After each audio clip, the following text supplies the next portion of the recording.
संपूर्ण महाराष्ट्रातलेच नव्हे तर पूर्ण राष्ट्रामधले सगळे तज्ञ, सामाजिक अभ्यासक, राज्यकर्ते, धोरणकर्ते यांनी तोंडात बोट घालावेत अशा पद्धतीने मनोज जरांगे पाटील यांचं आंदोलन दिवसेंदिवस तीव्र इरेला पेटलेलं दिसतंय. आता मुंबईला घेराव आहे 20 जानेवारीला. आणि मुंबई आता राज्य सरकारवर अशी वेळ येणार की मुंबई त्या दिवशी हागणदारी मुक्त कशी करायची असा मोठा प्रश्न निर्माण होणार. जरांगे पाटील यांच्या मागे कुठल्या प्रकारची शक्ती आहे, कोण पैसा ओततंय, कुठली धनशक्ती आहे, म्हणून एवढ्या मोठ्या प्रमाणात त्यांच्या मागे जनशक्ती उभी राहिलेली आहे. याचा विचार, याचे आरोप प्रत्यारोप आता फेब्रुवारी महिन्यामध्ये विशेष अधिवेशन घेतलं जाणार आहे आणि मराठ्यांना मुख्यमंत्र्यांच्या भाषेत सांगायचं तर टिकणारं आरक्षण दिलं जाणार आहे. परंतु तत्पूर्वी मनोज जरांगे पाटील यांनी जे काही राज्य सरकारला उठबशा काढायला लावलेल्या आहेत, विशेषतः राजकारण्यांना उठबशा काढायला लावलेल्या आहेत, त्या जरांगे पाटलांच्या मनामध्ये अर्थात गरजवंत मराठा समाजाच्या मनामध्ये काय आहे तर तीव्र संताप आहे. हेच आजच्या बीडच्या सभेने दाखवून दिलेलं आहे. बीड चंपावती नगरी, जरांगे पाटलांनी सांगितले की ज्या 3 लोकप्रतिनिधींची घरं जाळली गेलेली त्याच्यामध्ये निष्पाप लोकांना गोवण्यात आलेला आहे.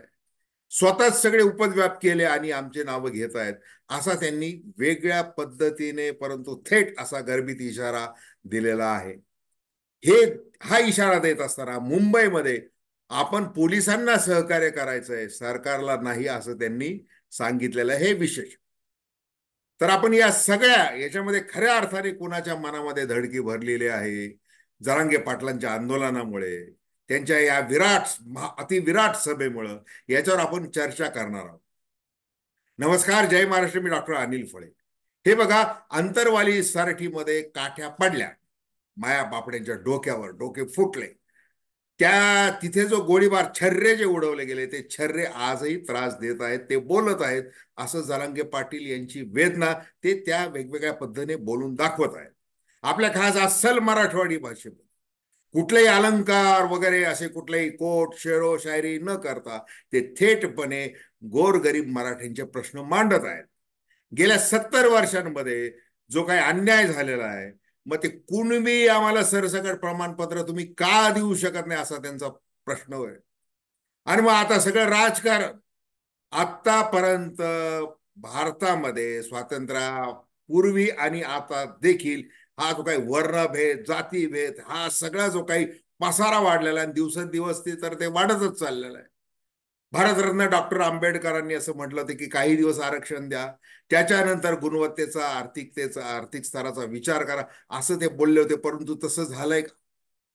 जर ती समस्या सुटलेली नाही, आज कुठल्याच समाजाच्या पूर्ण समस्या ह्या सुटलेल्या नाहीत. कारण त्याचं सरळ आहे की राजकारण, एकच कारण, राजकारण, राजकीय इच्छाशक्ती.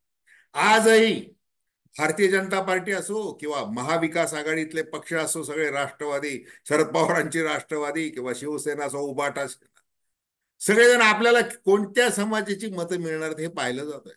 मग जरांगे पाटील यांच्या उद्रेकामुळे, यांच्यामुळे जो उद्रेक मराठा समाजाच्या मनामध्ये झालेला आहे, मग आपल्याला मराठ्यांची मते मिळतील की नाही असा प्रश्न, जो जगामधला सगळ्यात मोठा श्रीमंत पक्ष आहे, ज्याचे 10 कोटीच्या वर सक्रिय सभासद आहेत, असा पक्ष जो आहे भारतीय जनता पक्ष, तो चिंतेत पडलेला आहे. आता लोकसभा निवडणूक तोंडावर आहे, मग आता विधानसभा ही मध्येच बरखास्त करून वेगवेगळ्या कारणाने मग आपल्याला सगळं दोन्ही निवडणुका बरोबर घ्यायचा आपण विचार केला तर काय हरकत आहे, असाही त्यांचा विचार आहे. दुसरीकडे देवेंद्र फडणवीस यांच्यासारखे नेते असं म्हणतात आहे की निवडणुकीच्या काळामध्ये सोशल फॅब्रिक याचा काय प्रश्न येत नाही, लोक जात पाहून, उमेदवाराची जात पाहून मतं देत नाही, असं ते बोललेले आहेत. मग आता हे छगन भुजबळ जे आहे ते ओबीसी नेते, ज्येष्ठ एकदम तोफ ज्याला असं म्हटलं जातं, त्यांना हे जरांगे पाटलांनी येवल्याचं येडपट अशा शब्दामध्ये त्यांची खिल्ली उडवणं चाललेलं आहे. मग आता हे ओबीसी विरुद्ध मराठे हा जो काही वाद कुणी पेटून दिलेला आहे, खरंच ओबीसी समाजाला असं वाईट वाटतंय का की जर हे कुणबी ठरले तर आपल्या आपल्या ताटातलं हे काढून नेतील. ते स्वतः देखील असं म्हणत नाहीयेत, परंतु त्यांना आता जरांगे पाटलांनी ज्या ज्या पद्धतीने जो काही त्यांच्या आंदोलनाने आकार घेतला, आता ते म्हणायला लागलेले की आम्हाला ओबीसी वर्गामध्ये समाविष्ट करा. आणि त्यामुळं हा ओबीसी मराठा असा लढा सुरू होणार हे माहीत होतं, हे होणारच. आणि ती शक्यता गृहीत धरून राजकारण, अंतर्गत राजकारण फार पेटलेलं आहे. कुणी म्हणते आता यांचा या जरांगे यांच्या मागे शरद पवार उभे आहेत, कुणी म्हणतं मुख्यमंत्री स्वतः एकनाथ शिंदे हे देखील त्याच्यामध्ये आहेत. कारण की त्यांना आता ते सगळं, ते स्वतः मराठे असल्यामुळं त्यांना त्याची ती बाजू ते लावून धरत आहेत. छत्रपती शिवरायांची त्यांनी शपथ घेतलेली आहे. हिवाळी अधिवेशनामध्ये पुन्हा एकदा त्यांनी पुनरुच्चार केलेला आहे की संदीप शिंदे समिती नेमलेली आहे, कुणबी प्रमाणपत्र दिले जाणार आहेत, परंतु आम्ही ओबीसीच्या आरक्षणाला धक्का लावणार नाही, याची आम्ही काळजी घेऊ, असं ते वारंवार सांगत आहेत. दुसरीकडे असं म्हणत की जे खोटे प्रमाणपत्र तयार होतील ते मात्र आम्ही त्यांना माफ केलं जाणार नाही, असं देखील ते म्हणत आहेत. मग ही सगळी ज्वलंत परिस्थिती लक्षात आज सगळे जे, जसं मी सुरुवातीला म्हटलं की अभ्यासक, धोरणकर्ते, नियोजनकार यांना काय करावं आता, सामाजिक प्रश्न हा कसा सोडवावा, आरक्षणाचा तिढा हा कसा सोडवावा, हा मोठा यक्ष प्रश्न त्यांच्या समोर आहे. आणि मग आता याच्यामधलं जे राजकारण पुन्हा एकमेकाच्या विरुद्ध, जसं शरद पवार, उद्धव ठाकरे, नंतर संभाजीराजे, हे सगळे जर म्हणायला येईल की पंतप्रधानांनी यांनी आता याच्यामध्ये लक्ष घातलं पाहिजे. मग ज्या वेळेला जरांगे पाटलांचं आंदोलन सुरू झालं होतं, ते टिपेला पोहोचलं होतं मध्यंतराच्या काळामध्ये, पंतप्रधान नरेंद्र मोदी शिर्डीमध्ये ज्या वेळेला आले त्यावेळेला त्यांनी शेतकरी मेळावा, या शेतकरी मेळाव्यामध्ये आम्ही शेतकऱ्यांसाठी काय केलेलं आहे हे त्यांनी एकदम त्यांच्या योजनांचा तो भडीमार त्यांनी सगळा तो पट मांडला. आणि वास्तवात त्यांनी अनेक योजना लागू देखील केलेल्या आहेत. हा सन्मान निधी, तो सन्मान निधी, अवकाळी पाऊस विमा वगैरे वगैरे खूप मोठ्या त्यांच्या योजना आहेत. आणि जेणेकरून शेतकऱ्याला आर्थिक संरक्षण मिळेल या ना त्या पद्धतीने. परंतु खरा जो प्रश्न आहे हमी भावाचा, तो कुठं सोडवला जातोय, आणि त्या तो सोडवला न गेल्यामुळे ह्या सगळ्या समस्या आहेत त्या म्हणजे अथकपणे शेतकऱ्यांच्या पाचवीला पुजलेल्या आहेत, त्या कधीच सुटणं शक्य नाही. मग अशा परिस्थितीमध्ये जर मराठवाड्यातला मराठा, गोरगरीब मराठा, गरजवंत मराठा, अल्पभूधारक मराठा, कर्जबाजारी मराठा, आणि जो निराशाच्या गर्तेत गेलेला आहे, लाखो कुटुंब निराशाच्या गर्तेत गेलेले आहे, असं एका माजी विभागीय आयुक्त सुनील केंद्रेकर यांनी सांगितलं सरकारला. परंतु सरकारने सांगितले की त्याला काही सहकारी, त्याला काही आधार नाहीये, त्याच्यामुळे आम्ही काय त्याच्याकडं तो काही दखल घेण्याजोगा नाहीये. परंतु ही वस्तुस्थिती आहे की नाही, गेल्या 10 महिन्यामध्ये, 11 महिन्यामध्ये महाराष्ट्रामध्ये 3,000च्या आसपास आत्महत्या झालेल्या आहेत. बरं, हे कुणी सांगितलेले, हे सरकार स्वतः कबूल करत आहे. त्या 3,000पैकी 1,000च्या वर आत्महत्या हे एकट्या मराठवाड्यामध्ये झालेल्या आहेत. मग त्या मराठ्यांच्या, त्या शेतकऱ्यांच्या मुलांच्या व्यथा म्हणजेच ह्या गोरगरीब मराठ्यांच्या व्यथा आहेत की नाही. मग मूळ प्रश्न कुठे सोडवला गेलाय, म्हणजे गरिबीचा प्रश्न आहे, बेरोजगारीचा प्रश्न आहे. बरं, आपण जर बहुआयामी दारिद्र्याचा जर विचार केला, या केवळ दरडोई उत्पन्नाचा नाही तर बाकीच्या जे शिक्षण आहे, आरोग्य आहे, या सगळ्याचा जर गोष्टींचा विचार केला तर मराठवाडा आज मागासलेलाच आहे. हा मागासलेपणा, हा जो आता जो उद्रेक होतोय, हे लाखोंची गर्दी जी जमा होतीये, मग ही गर्दीच क्राऊड फंडिंग म्हणजे स्वतः पैसे गोळा कर, ज्यांचे ज्यांची ऐपत आहे ते लोक दान धर्म करत आहेत. आणि हे आंदोलन दिवसेंदिवस तीव्र होत चाललं आहे. आता हा राजधानीवर जो धडाकेबाज, आता मनोज जारंगे पाटील हे किती त्यांनी समजावणीच्या सुरात सांगितलेलं आहे. काय सांगितलेलं आहे त्यांनी, की कुणी कायदा हातात घ्यायचा नाही, दगड मारायचा नाही, दगडफेक करायची नाही, जाळपोळ करायची नाही. उलट जर असं कुणी करेल मुंबईला तर त्याला पकडून पोलिसांच्या ताब्यामध्ये द्यायचंय, असं ते म्हटलेलं आहे. समजावणीचा सूर होता त्यांचा. मग आता याच्यामध्ये काय, परंतु मला जर भेटायला, म्हणजे मी आझाद मैदानामध्ये आमरण उपोषण करणार आहे 20 जानेवारी पासून, तर त्यावेळेला तुम्ही मला भेटायला येऊ शकता, तुम्हाला यायला कोणी रोखणार. मग ते कधी 2 कोटी ते 5 कोटी लोक ज्या वेळेला मुंबईमध्ये येतील, मग आता मी सरकारला दाखवूनच देतो की मराठा काय असतो, मराठ्याची ताकद काय असते, त्याच्या वेदना कशा प्रकारे बोलतात, हे मी दाखवून दिलं, असं ते म्हणत आहे. आणि आरक्षण घेतल्याशिवाय माघारी फिरणार नाही, असं पुरा त्यांनी एकदा आपला एक निर्धार बोलून दाखवलेला आहे. मग आता मुंबईची काय परिस्थिती होईल, मुंबईची परिस्थिती अशी होणार आहे की त्याला हगनमुक्त कसं करायचं, हगनमुक्त हागणदारी मुक्त कसं करायचंय? वारंवार जरांगे पाटलांनी सांगितलेले की आम्ही ट्रॅक्टरने येऊ, आमचं जेवायचं खावायचं सगळं शिदा, हे सगळं किराणा माल आम्ही ट्रॅक्टर मधून घेऊन येऊ, ट्रॉलीमधून. आम्ही आमचं शिजवू, आम्ही आमचं खाऊ. जिथं जागा मिळेल तिथं आम्ही आश्रयाला जाऊ. आणि नाहीच कुठे मिळाली तर मुंबईतले जेवढे पोलीस ठाणे आहेत त्यांच्या समोर जाऊन सगळ्यांनी बसायचंय, असं त्यांनी सांगितलेलं आहे. म्हणजे काय होणार आहे? म्हणजे वाहतुकीचं काय होणार आहे? सगळेच प्रश्न, मोठा कायदा व सुव्यवस्थेचा निर्माण होणार आहे. मग हे मुंबईला येणार आहेत, मुंबईला धडकणार आहेत. म्हणून सरकारने काही दिवसांपूर्वी मागच्या आठवड्यामध्ये मुंबईमध्ये जमावबंदीचा आदेश लागू केला होता, संचारबंदी. मग ती आता 18 तारखेला संपणार आहे.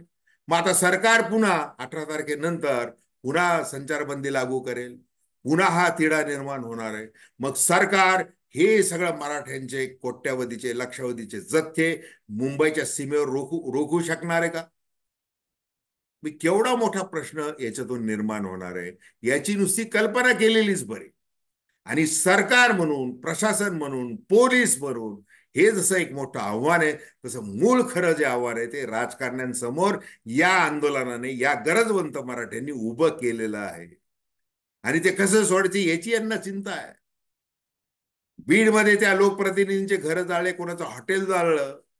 त्याच बीडमध्ये ही एवढी मोठी सभा होणं, ती करून दाखवणं, यशस्वी करून दाखवणं, हे भल्या भल्या कोणत्याही नेत्याला जमलं नसतं. काल वर्धा किंवा ठाण्यामध्ये ज्या ओबीसी समाजाच्या ज्या सभा झाल्या तिथं गर्दीच जमली नाही, म्हणून ती बातमी झाली. आता इकडं काय की त्या तुलनेत जर तसा विचार केला तर आता छगन भुजबळांसारख्या धुरंधर नेत्याला याचा विचार करावा लागणार आहे की एवढी मोठी सभा झालेली आहे, त्या सभेने सगळ्यांचीच दातखिळी बसलेली आहे. आणि मग आता अशा परिस्थितीमध्ये आपण कशा पद्धतीने हे आरक्षण देणार आहोत? ओबीसीच्या आरक्षणाच्या हक्काला हात न लावू देता कशा पद्धतीने देणार आहोत? आर्थिक आरक्षणाचं काय करणार आहोत? आर्थिक आरक्षणाचा ज्या वेळेला विचार करतो त्यावेळेला मनोज जरांगे पाटील हे म्हणतात की आम्हाला तसं नको आहे. तुम्ही जे काही सारथी अमुक धमुक हे सगळं जे काही सांगताय याच्यामध्ये एकतर वाढ करा, त्याच्यामध्ये समाविष्ट करा, आरक्षण देऊन ते सारथी लागू करा, असं त्यांचा आग्रह सुरू झालेला. म्हणजे केवळ आता तुम्ही किती टक्के मराठा समाजातल्या लोकांना नोकऱ्या दिल्या दरबारच्या काळामध्ये, कशा प्रकारे त्यांना सुरक्षा दिली, शैक्षणिक काय तुम्ही केलेलं आहे, हे सगळे आहे. मग आता छगन भुजबळांसारखे नेते म्हणतात ते आता ते राजकीय आरक्षण होईल, मग काय सगळा गोंधळ होईल, हे सगळे मुद्दे उपस्थित केले जातात. बरं, ह्याच्यामध्ये कसं आहे की हे सामाजिक प्रश्न पेटला की आपल्या राजकीय पोळी भाजून घ्यायच्या.